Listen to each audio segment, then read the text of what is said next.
देश में black fungus का खौफनाक कहर, शहर शहर ब्लैक फंगस के मरीज।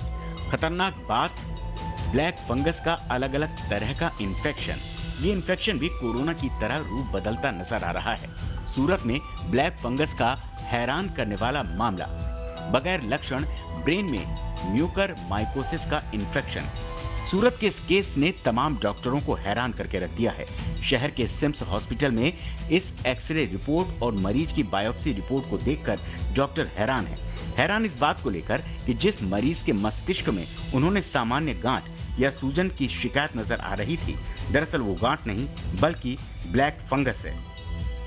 जबकि ये मरीज़ को क्या था कि हफ्ते पहले हमारे पास जब आया था तो ऐसा था कि उसके हफ्ते पहले उसको कोविड था, कोविड से ट्रीट होके वो बाहर निकला था और पेशेंट अचानक से कोसंबा गांव में अचानक से वो बेहोश हो गया। बेहोशी की हालत में ही वो हमारे पास आया। जब वो यहाँ पे पहुँचा, बेहोशी की हालत में आया हुआ था, तब उसका सीटी स्कैन कराया, एमआरआई कराया। तो एमआरआई में ये देखने को मिल रहा था कि उसके दिमाग में सूजन है, काफ़ी सारी सूजन है। तो ये सूजन के देखते हुए ऐसा लग रहा था कि शायद वहाँ पे ट्यूमर की गांठ हो, या तो फिर खून का बड़ा धब्बा हो, या तो फिर क्लॉट हो, जिसको हम हमारी लैंग्वेज में इंफाक्ट बोलते हैं। जिस केस को डॉक्टर आम सूजन मान रहे थे, वो मस्तिष्क का ब्लैक फंगस निकला। दरअसल ये मरीज 4 मई को कोरोना से रिकवर होने के बाद अस्पताल से डिस्चार्ज हुआ था। 8 मई को तबीयत बिगड़ने के बाद उसे फिर अस्पताल में भर्ती कराया गया। मरीज में म्यूकर माइकोसिस के कोई लक्षण नहीं थे। प्राइमरी रिपोर्ट में ब्रेन में सूजन की बात सामने आई। मरीज का ऑपरेशन किया गया। 2 दिन तक हालत स्थिर होने के बाद मरीज की मौत हो गई। बायोप्सी रिपोर्ट में म्यूकर माइकोसिस की पुष्टि हुई। डॉक्टरों के मुताबिक ज्यादातर ब्रेन में फंगस तीसरे स्टेज में पहुंचता है। बगैर लक्षण के ब्रेन में फंगल इन्फेक्शन का ये पहला मामला बताया जा रहा है। जो साइन सिम्टम्स उसके देखने को मिल रहे थे, जो मरीज के चिन्ह थे, उसके हिसाब से ये लग रहा था कि उसको ऐसा कुछ म्यूकोरमाइकोसिस जैसा लग नहीं रहा था। जो उसका प्रेजेंटेशन था, जो इसकी हिस्ट्री थी, जिस कंडीशन में मरीज आया था, उस हिसाब से लग रहा था कि मरीज को कोई गांठ हो गई। पर जब हमने ऑपरेशन किया, ऑपरेशन के दौरान देखा कि सूजन के साथ साथ दिमाग में ऐसा कोई हिस्सा है जो अलग से है, जो अभी तक ऐसा कहीं देखने को नहीं मिल रहा था। तो वो हिस्से की हमने बायोप्सी करने का डिसाइड किया। बायोप्सी करने पे ही आगे जाके पता चलेगा कि आगे क्या था। पहले कोरोना, फिर अब post corona fungal infection. Medical science के लिए हर रोज नई चुनौती सामने आ रही है। बिना लक्षण के ब्रेन में म्यूकर माइकोसिस इन्हीं चुनौतियों में से एक है। Team news nation.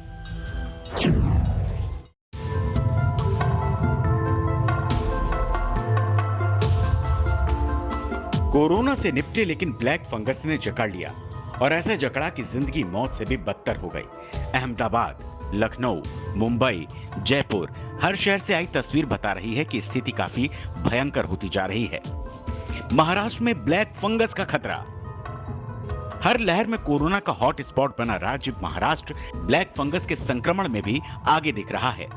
महाराष्ट्र में अब तक इस बीमारी के लगभग 2000 केस सामने आ चुके हैं, जबकि 90 मरीज इस बीमारी से जान गंवा चुके हैं। हालात क्या है, इसका जायजा लिया न्यूज़ नेशन ने ग्राउंड जीरो पर उतरकर। देश की आर्थिक राजधानी मुंबई समेत पूरे महाराष्ट्र में कोरोना संक्रमण के आंकड़ों में भले ही कमी आई हो, लेकिन अब म्यूकर माइकोसिस, ये जो फंगल डिजीज है, वो एक बड़ी चुनौती बन के महाराष्ट्र प्रशासन के सामने खड़ा है। इसी अस्पताल में म्यूकर माइकोसिस के मरीजों का भी इलाज हो रहा है। न कि सिर्फ मुंबई के नानावटी में, बल्कि महाराष्ट्र के अलग अलग अस्पतालों में अब म्यूकर माइकोसिस के मरीजों की संख्या बढ़ती हुई नजर आ रही है। उत्तर प्रदेश में ब्लैक फंगस का कहर। दिल्ली से सटे गाजियाबाद में ब्लैक फंगस के मरीजों की संख्या 26 पहुंच गई है। डॉक्टर्स कह रहे हैं कि इस बीमारी के मरीज तेजी से बढ़ रहे हैं, जबकि दवाओं की कमी बड़ा खतरा बनती जा रही है। सीएम योगी आदित्यनाथ ने ट्वीट कर हर कमिश्नर को ब्लैक फंगस की दवा पर्याप्त मात्रा में उपलब्ध कराने के कड़े निर्देश दिए हैं। ये जो ब्लैक फंगस है, इसको हमारी लैंग्वेज में म्यूकर माइकोसिस बोलते हैं। म्यूकर माइकोसिस एक तरह का अपॉर्चुनिस्टिक इन्फेक्शन है जो इम्यूनिटी कम होने वाले मरीजों में होता है, और जो डायबिटिक पेशेंट थे उनको इम्यूनिटी और ज़्यादा कम होने से उनका शुगर भी बढ़ा है। जितने भी मरीज मेरे पास अभी तक आए हैं, सब पोस्ट कोरोना थे। गुजरात में ब्लैक फंगस की महामारी। देश के पश्चिमी राज्य गुजरात में ब्लैक फंगस महामारी बन चुका है। गुजरात में एक 16 साल के बच्चे के ब्लैक फंगस से पीड़ित होने का केस सामने आया है, जिससे एक नई चिंता बढ़ गई है। समझना यह है कि कोई भी फंगल इन्फेक्शन हो जो नोज, पैरानेजल साइनस या आँख या दिमाग में जाता है, तो वो म्यूकोर हो, एस्परजिलस हो या कैंडिडा अल्बिकांस हो, हर एक में उसी तरह से, अगर वो इन्वेजिव है तो उसी तरह से उसके सिम्टम्स आएंगे। गुजरात केवल ब्लैक फंगस से ही हल्का नहीं है, बल्कि व्हाइट फंगस से भी ये राज्य दो चार हो रहा है। अहमदाबाद में ही व्हाइट फंगस के 3 केस सामने आए हैं। गुजरात ने ब्लैक फंगल को महामारी घोषित कर दिया है, लेकिन अब वाइट फंगल के मामले भी अहमदाबाद में रिपोर्ट हुआ है। इस वक्त हम अहमदाबाद के 16 सिविल अस्पताल के सामने हैं। दरअसल इसी अस्पताल में 3 वाइट फंगल के मामले रिपोर्ट हुए हैं और तीनों को इलाज के लिए यहाँ भर्ती करवाया गया है। गौरतलब है कि डॉक्टर्स का कहना है कि ब्लैक फंगल के मुकाबले ये जो वाइट फंगल है वो उतना खतरनाक नहीं है, लेकिन जिस तरह से वाइट फंगल भी रिपोर्ट हुआ है, जिसके कारण सरकार की चिंता भी बढ़नी लाजमी है, क्योंकि ब्लैक फंगल के लिए इस्तेमाल होने वाले जो इंजेक्शंस है और बाकी दवाइयाँ हैं वो नहीं मिल रही है। एमपी में काली महामारी, मध्य प्रदेश में भी कोरोना की जंग जीत चुके लोगों पर ब्लैक फंगस का काला साया तेजी से बढ़ता जा रहा है, लेकिन सरकार का कहना है कि इंतजाम पुख्ता है, दवाएं पूरी हैं, इसलिए इस लड़ाई में हार नामुमकिन है। ब्लैक फंगस के लिए हम लोग सब ट्रीटमेंट कर रहे हैं, चिंता कर रहे हैं। माननीय सीएम साहब ने इसको जो है ना महामारी करके घोषित किया है कल की वीसी में। इस पे जो भी हमारे बंधुओं या भगिनी बहनों को इस प्रकार का बीमारी अगर कहीं लग रही है तो निःशुल्क इलाज मध्य प्रदेश की सरकार कराएगी। देश में अब तक ब्लैक फंगस के 10,000 से ज्यादा केस सामने आ चुके हैं। 250 से ज्यादा लोगों की मौत हो चुकी है। इसलिए जरूरत है अत्यधिक सावधान रहने की, जिससे संक्रमण के खिलाफ इस जंग में जिंदगी की जीत हो सके और समाज पुरानी पटरी पर लौट सके। Team news nation.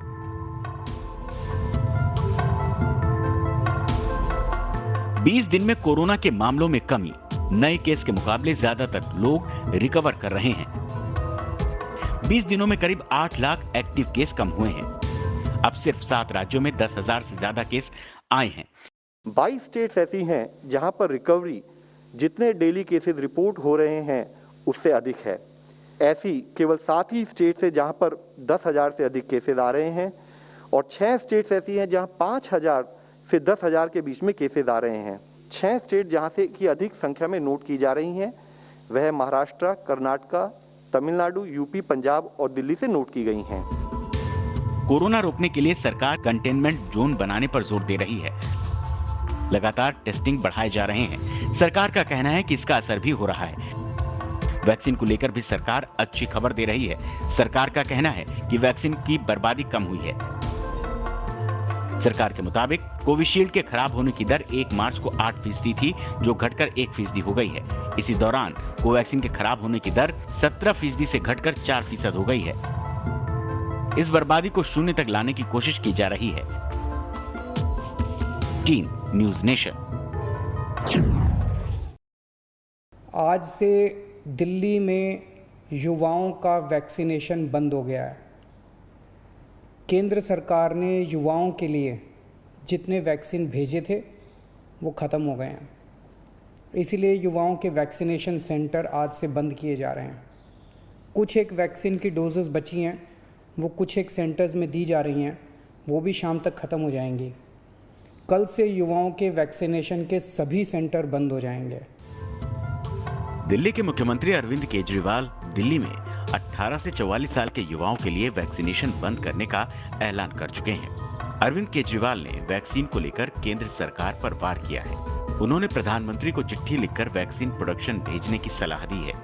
केजरीवाल सरकार की दलील है कि दिल्ली को हर महीने 80 लाख वैक्सीन की जरूरत है, लेकिन इसके मुकाबले मई में 16 लाख वैक्सीन ही मिली। जून के लिए केंद्र ने दिल्ली का कोटा और कम कर दिया।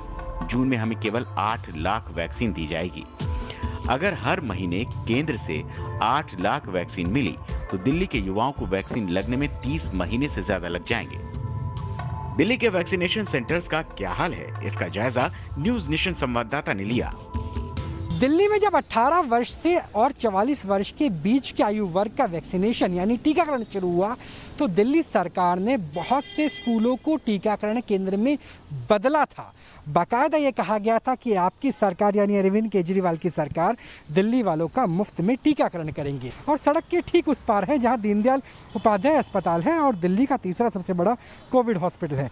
लेकिन स्थिति क्या है? स्थिति ये है कि कोवैक्सीन खत्म हो चुकी है बीते 10 दिनों से 18-44 के बीच में। कोविशील्ड खत्म होने की कगार पर है, 235 के आसपास वैक्सीनेशन सेंटर बंद हो गए हैं और यहाँ पे आप देखिए कि वैक्सीनेशन सेंटर क्लोज है 19 मई से, यानी 4 दिन से, और 18 तारीख को ही इसके आदेश दिए गए थे।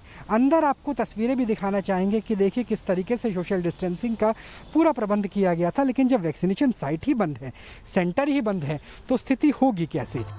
केजरीवाल का मानना है कि दिल्ली में हर व्यक्ति को वैक्सीनेट करने के लिए 2.5 करोड़ वैक्सीन की जरूरत है। दिल्ली सरकार के मुताबिक अच्छी खबर यह है कि पिछले 24 घंटे में संक्रमण दर 3.5% ही रह गया है, लेकिन इसका मतलब ये नहीं कि खतरा टल गया है। अभी भी बेहद सतर्क रहने की जरूरत है। Team news nation.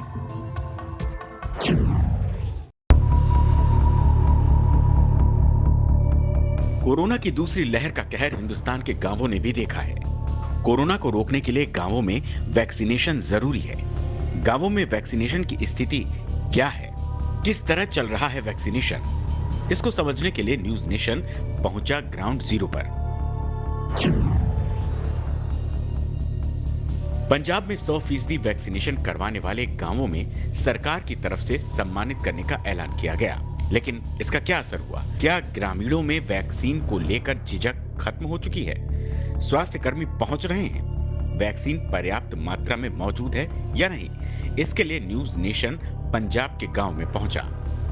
पंजाब के गांव की क्या हकीकत है, ये जानने के लिए आज न्यू नेशन ग्राउंड जीरो पर पहुंचा हुआ है और पंजाब के एक गांव जो स्न्यूक है वहां पर हम मौजूद हैं और हमारे साथ आप देख सकते हैं कि तमाम जो लोग हैं वो गांव वासी यहां पर पहुंचे हुए हैं। आप यहां पर जो टीकाकरण करने की बात हो रही है, वैक्सीन लगाने की बात हो रही है, यहाँ पर स्वास्थ्यकर्मी पहुंचे थे? हाँ सर, 15-20 दिन हो गए। उस दिन ये अपना स्कूल में आए थे, प्राइमरी स्कूल में। अच्छा। कैंप लगा था उनका, लेकिन टीकाकरण शायद 45 साल से ऊपर लगा रहे थे वो। अच्छा। लेकिन टीकाकरण हुआ बहुत थोड़ा है जी, क्योंकि शायद लोगों में डर था। जो जिस तरह सरकार कह रही है कि टेस्टिंग जो गांव जाकर जो है लोगों की जाएगी, आया कोई यहाँ पर? नहीं, टेस्टिंग के लिए कोई नहीं आया सर। टीका लगाया आपने वैक्सीन का? ना जी, टीका मैंने बीमारियां साह बहुत चलता। अच्छा। घबराहट होने लग जाए, फिर मैं दवाया नहीं। ये तो एक पहलू है। एक पहलू और है वैक्सीनेशन का, जो यूपी सहित देश के दूसरे शहरों में नजर आ रहा है। ये लखनऊ का ग्रामीण इलाका मोहनलालगंज है। यहाँ ग्रामीणों से ज्यादा शहरों से लोग वैक्सीन लगवाने पहुंच रहे हैं। यहाँ रोजाना 200 वैक्सीन की डोज उपलब्ध होती है, लेकिन 170 से 180 लोग ही वैक्सीन लगवाने आते हैं। उनमें से अधिकतर लखनऊ के शहरी इलाके के लोग हैं। हम इस वक्त मोहनलालगंज स्थित सामुदायिक स्वास्थ्य केंद्र पर हैं, जो ग्रामीण इलाके में आता है, लेकिन यहाँ एक अलग ट्रेंड देखने को मिल रहा है। शहरों में लोगों को स्लॉट आसानी से अवेलेबल नहीं हो पा रहा, तो लोग ग्रामीण इलाकों में आ रहे हैं, शहरी लोग, और यहाँ पर वैक्सीन लगवा रहे हैं। उनका कहना है कि यहाँ स्लॉट जो है वो आसानी से मिल पा रहा है। भाई साहब, कहाँ से आ रहे हैं आप? मैं इंदिरा नगर से आ रहा हूँ। एकता नगर, कली पश्चिम। कली पीजीआई के पास है ना? पीजीआई में भी तमाम सेंटर्स होंगे जहाँ वैक्सीन लग रही है? हाँ जी है, तो पर उसमें स्लॉट मिल ही नहीं रहे। देखिए, कुछ लोग स्थानीय हैं, लेकिन बहुत से लोग ऐसे भी हैं जो दूसरे इलाकों से भी आ रहे हैं और वैक्सीनेशन प्रोग्राम यहाँ पर चल रहा है। डॉक्टर साहब, ग्रामीण इलाकों में जागरूकता की कमी है, क्योंकि जो लोग वैक्सीन लगवाने आ रहे हैं, इसमें बड़ी संख्या में ऐसे लोग जो शहरी इलाकों से आ रहे हैं, उनको स्लॉट नहीं मिल पा रहा है। जागरूकता कम नहीं है, एक्चुअली स्लॉट जो हुआ है, स्टार्टिंग में जिनको ऐप डाउनलोड करना आ रहा था उन लोगों ने ऐप डाउनलोड किया, उन्होंने अपना रजिस्ट्रेशन प्री रजिस्ट्रेशन कर लिया। बिल्कुल इसलिए आ रहे हैं कि वो बुकिंग स्टाइल हो गई, उन्होंने बुकिंग पहले कर लिया, इसलिए वो पहले आ जाए। तस्वीरें बता रही हैं कि वैक्सीन को लेकर अभी बहुत कुछ किए जाने की जरूरत है। चंडीगढ़ से विशाल ठाकुर के साथ अनिल यादव, न्यूज़ नेशन, लखनऊ।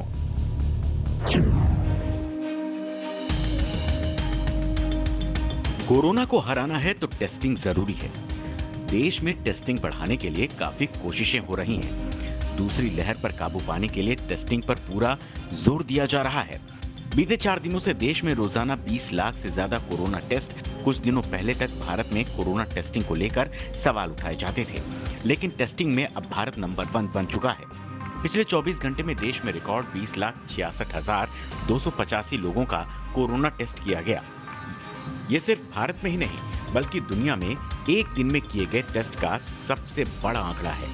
इससे पहले 20 मई को 20,61,683 लोगों की कोरोना जांच हुई थी। केसेस की बढ़ती संख्या, केसेस की पॉजिटिविटी को देखते हुए देश में टेस्ट की संख्या बढ़ाई गई। अगर हम देखें कि देश में टेस्टिंग डेली बेसिस पर कितनी हो रही है, तो हम पाते हैं कि जब करीब 19 लाख टेस्ट हमने 12 मई को किए थे, उसको बढ़ाते बढ़ाते अब हम पिछले 4 दिनों से देखें तो पाते हैं कि हम 20 लाख से अधिक टेस्ट प्रतिरोज देश में कर रहे हैं। पिछले 24 घंटे में देश में अब तक के अधिकतम टेस्ट यानी कि 20,66,285 टेस्ट देश में एक दिन में किए गए।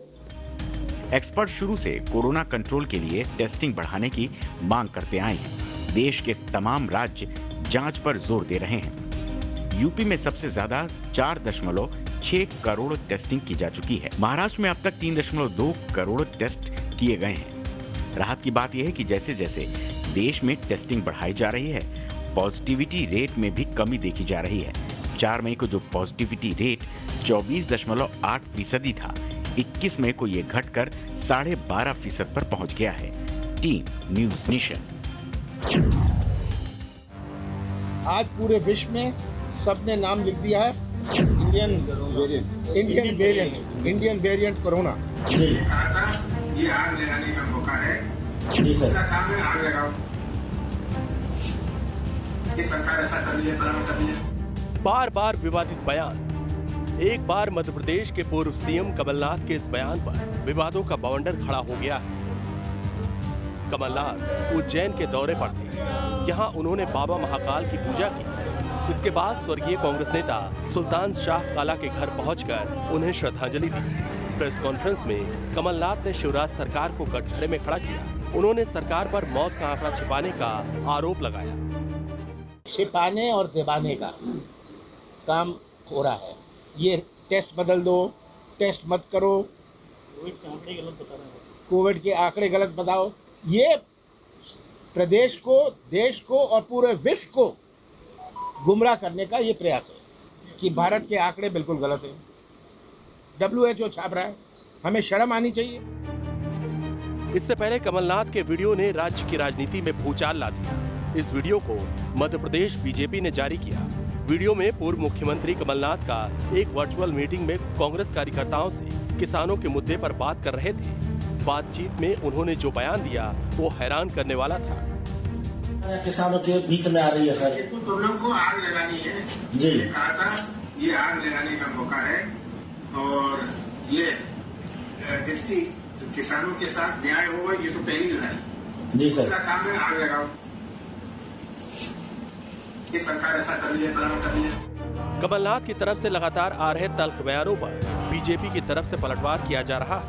भारत की पहचान मेरा भारत कोविड, ये भारत का अपमान है। और ऐसे ही अनेक बयान कांग्रेस नेता दे रहे। अनेक नेताओं ने कहा ये इंडियन वेरिएंट है, जब वर्ल्ड हेल्थ ऑर्गेनाइजेशन ने साफ किया कि किसी देश का नाम नहीं दिया है किसी वेरिएंट को। एमपी में कांग्रेस हर मुद्दे पर बीजेपी सरकार को घेरने की कोशिश कर रही है। किसानों का मुद्दा हो या फिर कोरोना, इन सब के बीच ब्लैक फंगस के मामले पर राजनीति तेज। कांग्रेस की तरफ से बीजेपी पर लगातार वार किया जा रहा है। Team news nation.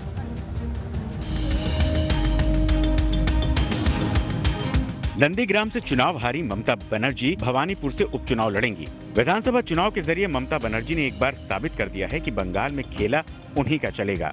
बंगाल में ममता बनर्जी के एक कदम की खूब चर्चा हो रही है। ये कदम है विधान परिषद के गठन की तैयारी की। सवाल है 51 साल बाद ममता बनर्जी को क्यों चाहिए विधान परिषद? 51 साल पहले बंगाल में भंग हुई थी परिषद। अब ममता बनर्जी एक बार फिर विधान परिषद के गठन की तैयारी कर रही हैं। ममता बनर्जी की कैबिनेट ने इसकी मंजूरी भी दे दी है। आखिर ममता बनर्जी को विधान परिषद की जरूरत क्यों है? जानकारों के मुताबिक कहा जा रहा है कि ममता ने विधानसभा चुनाव के वक्त पार्टी के कई सीनियर नेताओं के टिकट काटे। उस वक्त उन्होंने इन नेताओं को विधान परिषद सदस्य बनाने का वायदा किया। इसके लिए भी ममता को विधान परिषद का गठन करना होगा। ममता बनर्जी ने अपनी चुनावी मैनिफेस्टो में विधान परिषद गठन की बात कही है। पश्चिम बंगाल कैबिनेट ने विधान परिषद के गठन को मंजूरी दे दी है। अब इसे राज्यपाल के पास भेजा जाएगा। बिल को पारित कराकर बंगाल सरकार संसद की मंजूरी के लिए केंद्र को भेजेगी। लेकिन क्या केंद्र ममता की मांग को मान लेगा? बंगाल के पहले दूसरे राज्य भी लाइन में हैं। राजस्थान और असम विधानसभा भी विधान परिषद के गठन के लिए प्रस्ताव पास कर चुके हैं। Team news nation.